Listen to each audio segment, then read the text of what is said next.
လုံးမဲမင်္ဂလာပါခင်ဗျ Lucky Duty Channel ကပြန်လည်ကြိုဆိုလိုက်ပါတယ်ခင်ဗျ26ရက်နေ့17လ2025နေ့ကုန်အတွက် duty လေးကိုတွက်ပြပေးသွားပါမယ်ခင်ဗျเนาะ26ရက်နေ့ကျွန်တော်မတွက်ခင်မှာ25ရက်နေ့ကတော့ကျွန်တော်က68 34ပေးတယ်เนาะ81ကညနေပိုင်းကမနက်ကအရန်ကနန်းထွက်သွားတာပေါ့ခင်ဗျเนาะဒီမှာ81မနက်ကအရန်ကနန်းထွက်သွား81ပေါ့เนาะညနေထွက်သွားတယ်ခင်ဗျမနက်က25ကကျွန်တော်မွေးကနန်းပေးထားတဲ့ထဲမှာမွေးကနန်းလေးကပါပါတယ်ခင်ဗျဒီမှာပါခင်ဗျเนาะဒီမှာမနက်က84မှာ84ဒီ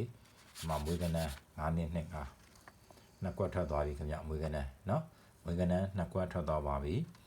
เนาะကျန်တဲ့ကျွန်တော်တို့4ခွက်ကျန်သေးတယ်3 4 3နှစ်10နှစ်5 4ခွက်ကျန်သေးတယ်နော်မွေးကနန်းကျွန်တော်ညပြောလေးသေးတယ်မွေးကနန်းကြည်ပြီးထိုးပေးပါလို့ပြောတယ်အခုကျွန်တော်မွေးကနန်းနှစ်ကွက်ထွက်သွားပြီနော်ဒီမနက်က52မနေ့က48နော်နှစ်ကွက်ရှိပြီညနေက81ကတော့ကျွန်တော်အရန်တဲကထွက်သွားတာပေါ့ခင်ဗျနော်အရန်တဲကထွက်သွားပါတယ်ဒါကြောင့်အခုကျွန်တော်26ရက်နေ့12နာရီ10မိနစ်အတွက်ပထမဆုံးကျွန်တော်ထိပ်စီးပိုင်းလေးကိုစပြပေးမယ်နော်မွေးကနန်းကကျွန်တော်တို့ခုနမနေ့ကကျွန်တော်ပြော5ကွက်ဒီနေ့တစ်ကွက်ထပ်ထွက်တယ်ဆိုတော့4ခွက်ကျန်မယ်အဲ့4ခွက်လည်းမိတို့ခုနကြည်ပြီးထိုးပေးလို့ရအောင်နော်ခုကျွန်တော်26ရက်နေ့12နာရီ10မိနစ်အတွက်ကိုကျွန်တော်ပြမယ်ခင်ဗျနော်ပထမဆုံးထိပ်စီးပိုင်းကိုကျွန်တော်တို့ကြည့်မယ်ဆိုရင်ပထမဆုံးထိပ်စီးကဒီဟာဟုတ်ပြီနော်9ရက်2ရက်9ရက်ဒီ3လုံးပေါင်းခြင်း9ရက်2နဲ့ပေါင်းတော့9နဲ့လီ18ရက်ပါဝါကကျွန်တော်တို့300နော်8ပါဝါ3ဆိုတော့ဒီမှာကျွန်တော်တို့ပါထွက်သွားပြီလဲ3ထိပ်စီးထွက်သွားတယ်ခင်ဗျဟုတ်ပြီနော်3ထိပ်စီးထွက်သွားတယ်နောက်တစ်ခုကျွန်တော်တို့ဆက်ကြည့်ပေးပါနောက်တစ်ခုကြတော့ဒီမှာကျွန်တော်45အပေါင်း45အပေါင်း3ညအပေါင်းเนาะ4နဲ့5နဲ့3ညနဲ့ပေါင်းတော့9ရဲ့ပါဝါက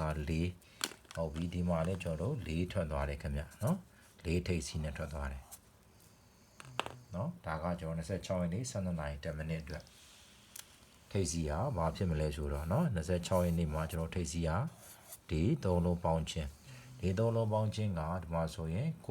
73ဖြစ်ပါတယ်3ရဲ့ပါဝါက8 3ပါဝါ8ဆိုတော့ကျွန်တော်တို့ဗာရသွားပြီလေ8တလုံးကျွန်တော်တို့ထိပ်စီးရသွားပြီခင်ဗျเนาะ8တလုံးရသွားပြီเนาะမွေးကနန်းကြည့်ပြီးထိုးတဲ့လူကတော့ပေါက်မယ်ထင်ပါတယ်ခင်ဗျเนาะ25ရက်နေ့မှာ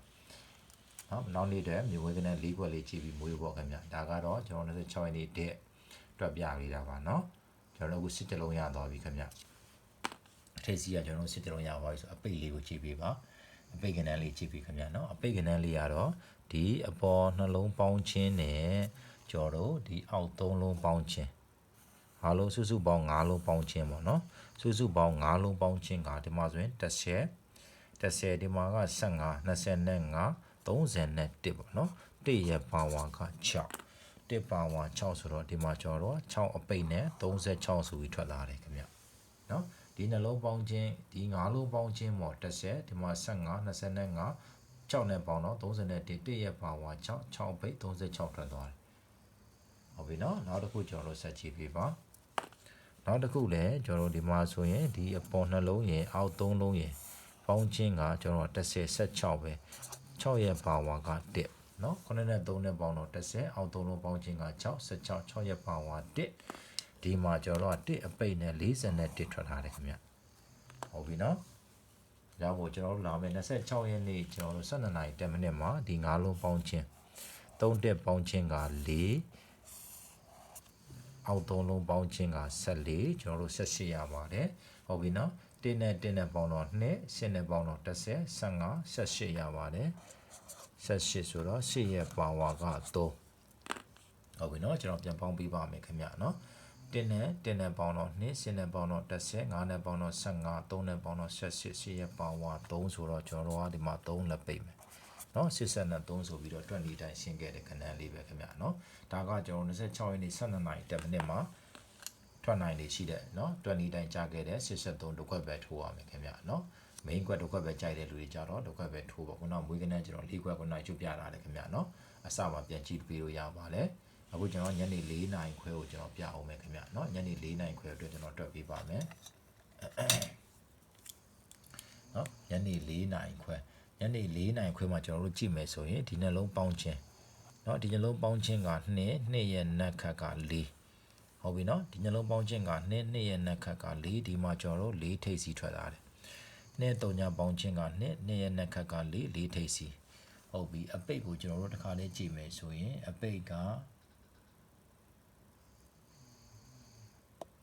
ဟုတ်ပြီအပိတ်ကဒီနှလုံးပေါင်းခြင်း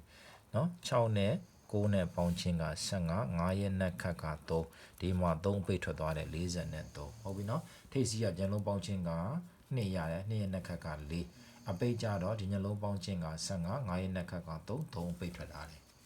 နော်နောက်တစ်ခုကျွန်တော်တို့ဆက်ကြည့်ပေးပါဒီနှစ်ခုပေါင်းခြင်းကကျွန်တော်တို့9နော်9ရဲ့နက်ခတ်က3ကြဒီမှာ3ကြထိပ်ထွက်လာတယ်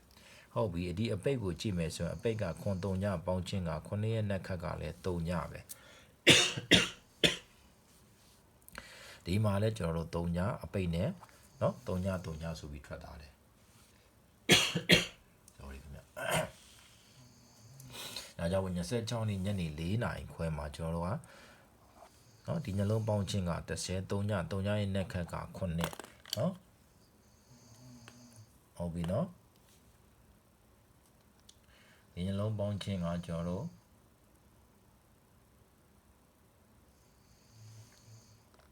ဟုတ်နော်ဆင်းတဲ့နှစ်နဲ့ကျွန်တော်တို့ပေါင်းခြင်းက33ညရဲ့နက်ခတ်က9ဆိုတော့ဒီမှာကျွန်တော်တို့က9ထိပ်စီရသွားပြီခင်ဗျဟုတ်ပြီနော်9ထိပ်စီရတာပါပြီအပိတ်ကိုကြည့်မယ်ဆိုရင်အပိတ်ကဒီနှလုံးပေါင်းခြင်းကကျွန်တော်တို့က1 3ပေါင်းခြင်းက4ရဲ့နက်ခတ်က2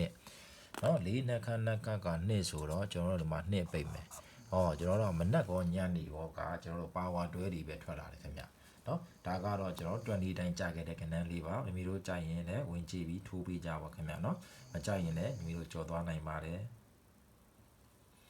ဒါတော့ကျွန်တော်တွက်ပြတဲ့20တိုင်းလေးရှင်းခဲ့တဲ့ကဏ္ဍလေးနှစ်ခွက်ပါအဲဒီမှာပါကျွန်တော်အခုအရန်ခွက်လေးပြမယ်ခင်ဗျ3ရက်ပါဝါ3ရက်နက်ခတ်က9 10ပါဝါ10ရက်နက်ခတ်က1နော်ဒီမှာဆိုရင်3ညရဲ့ပါဝါက9နော်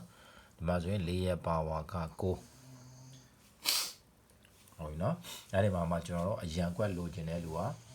ဒီမှာတွဲလို့ရပါတယ်ဒီမှာကနန်းလိုချင်တဲ့လူဒီမှာလည်းတောင်းပါခင်ဗျာနော်39 98 58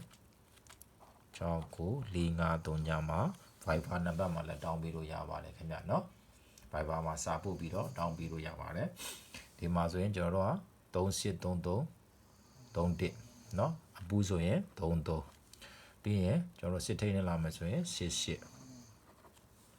8883ပေါ့နော်5358 51ဒါကအပူကနန်းပြီးရင်ညနေပိုင်းကိုကျွန်တော်တို့ကြည့်မယ်ဆိုရင်3ည4 3ည2 3ည9ခွန်4ခွန်2ခွန်9 54 52 59အဲ့တော့လည်းအရန်ဒါကအပူနှစ်ခွက်နော်ဒီမှာ main ခွက်က83နဲ့82ခုနမွေးကနန်းက34 32 82နော်82ပြီးတော့54ရာမွေးကနန်း4ခွက်နော်ကြံသေးတယ်6ခွက်က2ခွက်ထွက်သွားပြီခင်ဗျနော်ဒီလိုမှမထိုးခြင်းဘူးဆိုကျွန်တော်တို့မနက်ပိုင်း8ညနေပိုင်းကျွန်တော်တို့ထိတ်စီးရနော်ညနေထိတ်စီးနေဆိုရင်80နဲ့ညနေအပိတ်နဲ့မနက်ထိတ်နဲ့နောက်ပြီးတော့ခွန်3ဟုတ်ပြီနော်ဒါလေးတွေထိုးလို့ရတယ်ခင်ဗျအားလုံးပဲကျွန်တော်တို့26ရက်နေ့မှာအားလုံးကန်ကောင်းကြပါစေအားလုံးကိုကျေးဇူးတင်ပါတယ်ခင်ဗျ